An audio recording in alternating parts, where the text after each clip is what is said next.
그러므로 우리가 믿음으로 의롭다 하심을 받았으니 우리 주 예수 그리스도로 말미암아 하나님과 화평을 누리자. 성경 통독을 돕는 바이블 가이드입니다. 로마서 4장에서 7장을 읽습니다. 아브라함이 의롭다 인정받은 것은 행위나 할례, 곧 선민이기 때문이 아니었습니다. 그가 하나님을 믿은 것, 이것이 근거였습니다. 믿음으로 의롭다 인정을 받은 결과는 하나님과 화평하는 것이고 하나님 안에서 진정한 자유를 누리는 것입니다. 그래서 바울은 5장부터 8장까지 각각 4가지의 자유를 선언합니다. 죽음으로부터의 자유, 죄로부터의 자유, 율법으로부터의 자유, 그리고 성령 안에서 누리는 하나님의 자녀로서의 자유가 그것입니다.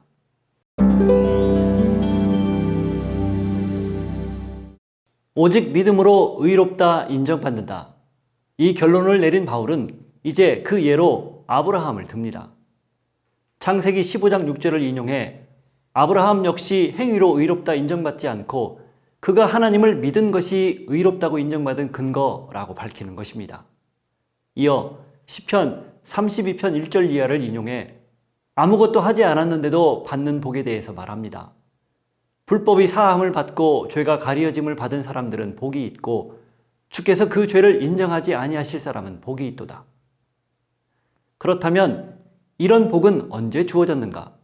할례 받은 후인가 아니면 할례 받기 이전인가? 바울이 질문합니다. 그리고 답합니다. 그가 할례의 표를 받은 것은 무할례 시에 믿음으로 된 의를 인친 것이니 이는 무할례자로서 믿는 모든 자의 조상이 되어 그들도 의로 여기심을 얻게 하려 하심이라. 이 말은 아브라함이 의롭다 인정받은 때가 할례를 받기 이전이므로 할례가 의의 조건이 될 수 없다. 할례는 믿음으로 의롭게 된 것을 확인하는 절차일 뿐이다. 그러니 지금 역시 할례가 구원의 표식이 될 수 없는 게 당연하고 의롭다 인정받는 것은 오직 믿음으로만 가능하다라는 뜻입니다. 또한 아브라함은 이 모든 약속이 믿음으로 실현된 것을 경험했기 때문에 믿음의 조상이 됩니다.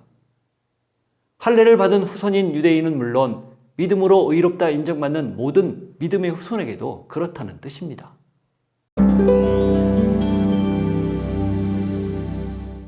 믿음으로 의롭다 인정받았다면 이제 어떻게 살아야 할까요?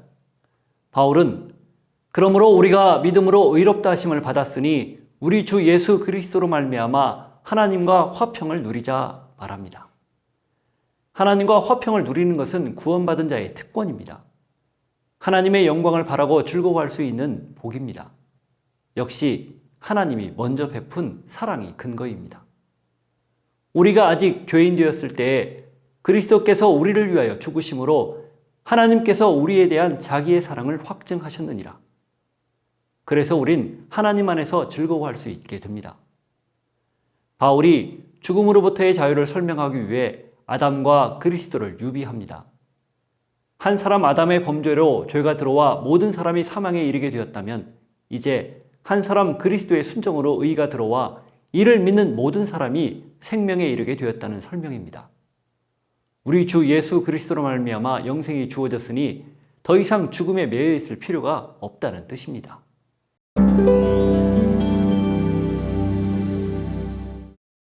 율법이 들어온 것은 범죄를 더하게 하려 함이라. 그러나 죄가 더한 곳에 은혜가 더욱 넘쳤나니. 바울이 죽음으로부터의 자유를 언급하는 마지막 부분의 한 말입니다. 율법은 죄를 죄로 인정하게 하는 역할을 한다는 뜻이고 따라서 많은 죄를 용서받은 자는 많은 은혜를 받는다는 논리입니다. 그런데 이 말엔 다소 오해의 소지가 있습니다. 그런즉 우리가 무슨 말을 하리요? 은혜를 더하게 하려고 죄에 거하겠느냐? 묻는 이유입니다. 바울이 단호하게 말합니다. 그럴 수 없느니라. 죄에 대하여 죽은 우리가 어찌 그 가운데 더 살리요? 우리가 이미 죄에 대해 죽었는데 어떻게 죄를 더 짓겠는가?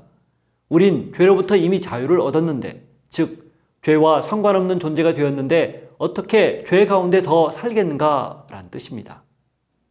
그러면서 세례를 받는 것이 바로 죄에 대해 죽었다는 상징적 행위라고 밝힙니다. 바울이 말합니다. 우리가 알거니와 우리의 옛사람이 예수와 함께 십자가에 못 박힌 것은 죄의 몸이 죽어 다시는 우리가 죄에게 종노릇하지 아니하려 함이니 이는 죽은 자가 죄에서 벗어나 의롭다 하심을 얻었음이라. 그러니 이제는 너희도 너희 자신을 죄에 대하여는 죽은 자요 그리스도 예수 안에서 하나님께 대하여는 살아있는 자로 여길지어다 알려줍니다. 한 발 더 나가 너희 지체를 불의의 무기로 죄에게 내주지 말고 오직 너희 자신을 죽은 자 가운데서 다시 살아난 자 같이 하나님께 드리며 너희 지체를 의의 무기로 하나님께 드리라 강조합니다. 바울의 권면이 계속됩니다. 죄에 매이면 죄의 종이 되고 의에 붙잡히면 의의 종이 된다. 육신이 연약한 것을 인정한다면 그것을 의에게 내주어 거룩함에 이르라. 죄로부터 해방되어 거룩한 열매를 맺으라. 죄의 싹은 사망이지만 하나님의 은사는 영생이다.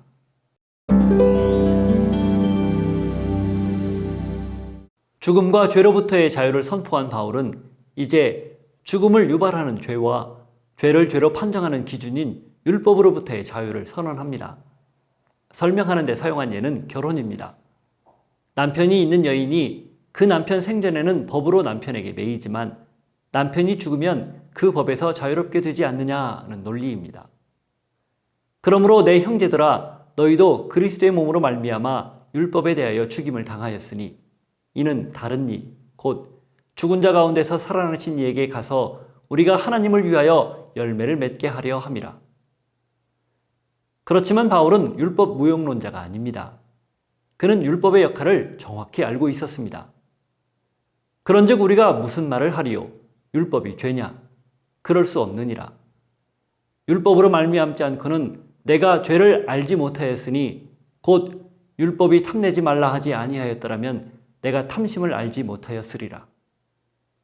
율법이 죄를 판가름하는 기준이라는 것이죠. 바울의 다음 말을 보면 더 분명합니다. 이로 보건대 율법은 거룩하고 계명도 거룩하고 의로우며 선하도다. 그런즉 선한 것이 내게 사망이 되었느냐? 그럴 수 없느니라. 오직 죄가 죄로 드러나기 위하여 선한 그것으로 말미암아 나를 죽게 만들었으니 이는 계명으로 말미암아 죄로 심히 죄되게 하려 함이라. 그러나 바울의 실존은 우리가 율법은 신령한 줄 알거니와 나는 육신에 속하여 죄 아래에 팔렸도다 였습니다. 그래서 그는 내가 원하는 바 선은 행하지 아니하고 도리어 원하지 아니하는 바 악을 행하는도다 고백합니다. 마음으로는 하나님의 법을 따르고 싶지만 육신으로는 죄의 법에 매인 곤고한 실존인 셈입니다. 이 사망의 몸에서 어떻게 건짐을 받을 수 있을까요? 내일 본문인 8장이 그 답을 제시합니다.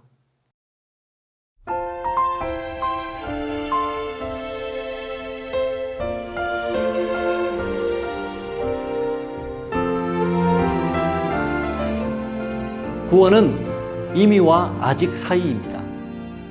믿음으로 이미 의롭다 인정받았지만 육체의 연약함을 지니고 사는 실존 때문에 아직 완성되지 않은 것입니다. 바울이 나는 곤고한 사람이다 고백한 것도 같은 맥락입니다. 그러면 우리는 이것을 어떻게 받아들여야 할까요? 생명의 성령의 법을 의지하고 사는 길 외엔 달리 방법이 없습니다. 성령의 충만을 구하고 말씀에 사로잡히는 것만이 유일한 대안입니다. 오직 성령의 충만을 받으라. 이것이 우리의 한계를 넘어서 진정한 자유를 누리고 하나님과 동행하는 비결입니다.